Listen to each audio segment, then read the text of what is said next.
안녕하세요. 며칠 전에 얼룩말 세로가 탈출하는 사건이 있었죠. 엄마를 잃고 캥거루랑도 싸우고 저 뛰쳐나온 마음 얼마나 서글플까 힘들까. 그때 세로가 동물원으로 돌아가게 하는 이 한마디. 폭발적인 반응, 저도 마음에 요동이 쳤는데요. 여러분은 왜 세로한테 관심이 가세요? 여러 가지로 분석해 볼 수 있겠는데,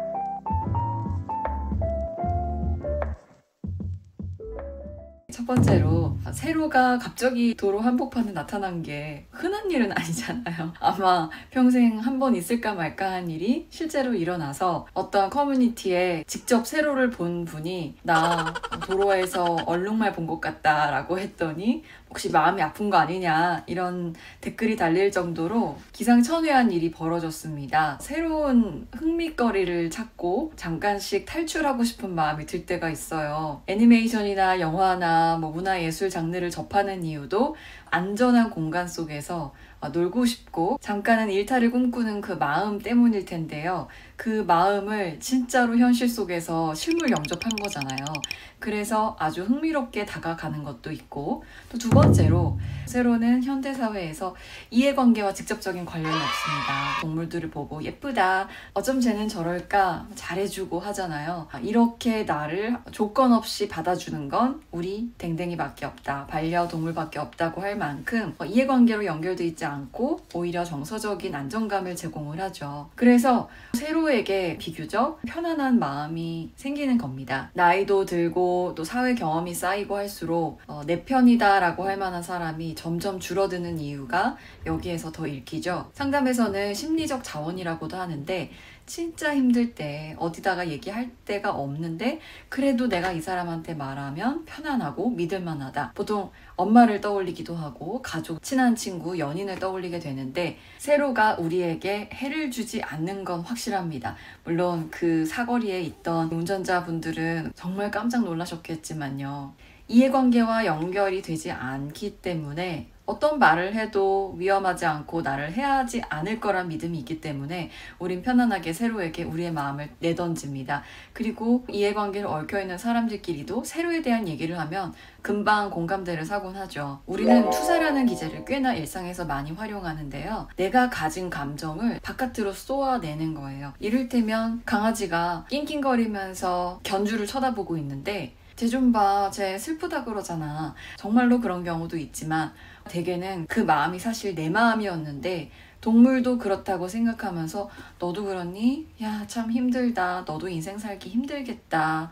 느끼는 거거든요. 우리가 세로에게 그 마음을 투사한 것 같아요. 엄마를 잃고 캥거루랑도 싸우고 저 뛰쳐나온 마음 얼마나 서글플까 힘들까, 그런 공감대가 같이 형성됐기 때문에 세로가 아주 인기가 많아진 것 같은데요. 제가 그 환상을 깨드리자면 요즘 정말 잘 읽고 있는 책 중에 하나가 회복탄력성 저자시기도 하죠. 연세대학교 김주환 교수님께서 내면 소통이라는 책을 최근에 내셨는데 43페이지에 이런 글이 나와요. 짧은 몇 문장만 읽어볼게요. 얼룩말은 왜 위궤양에 걸리지 않는가? 라는 재미있는 제목의 책에서 미국 스탠퍼드 대학교의 로버트 세폴스키 교수는 사자의 추격을 성공적으로 물리친 얼룩말은 다시 평화롭게 눈앞에 풀을 뜯어먹을 뿐이라고 주장한다.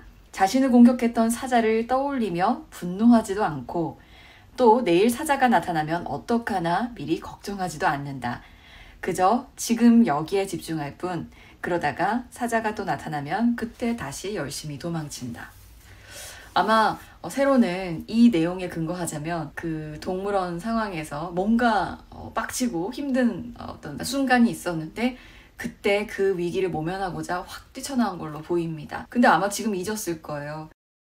가거리에 나오고 골목을 뛰어다니면서 나는 누구? 여기는 어디? 이러다가 다시 동물원에 가면 또 곧잘 적응할 거라 저는 믿습니다. 그런데 얼룩말 세로의 에피소드를 우리 인간 군상의 일상이라고 생각을 해보자면 한번 우리가 마음을 대입해보자고요. 얼룩말 세로의 마음이 이해가 될 법하시죠. 엄마도 잃었지, 또 캥거루랑도 싸웠지, 적응 스트레스를 겪은 게 분명합니다. 그때 세로가 동물원으로 돌아가게 하는 이 한마디. 세로야, 오죽했으면 너가 나갔겠니? 정말 서러웠겠다. 얼마나 외로웠니? 얼마나 엄마가 보고 싶겠니?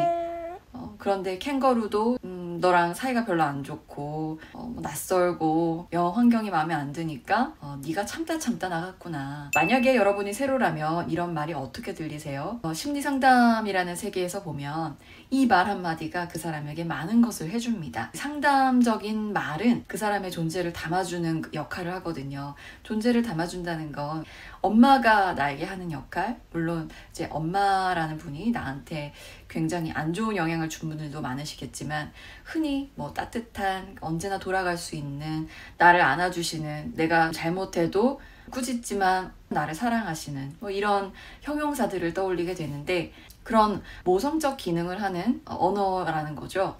현실이 달라지지 않아도 그 말을 들었을 때 인간은 내가 그래도 사는 이유가 있구나.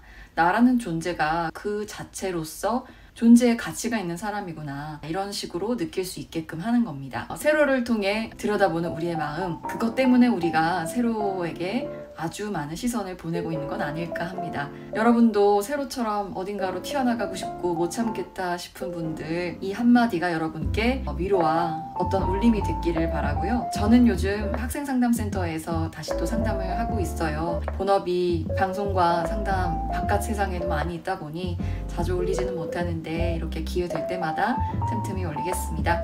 궁금하신 점 있으면 메일로 혹은 댓글로 문의 주시고요. 다음에 또 인사드릴게요. 안녕.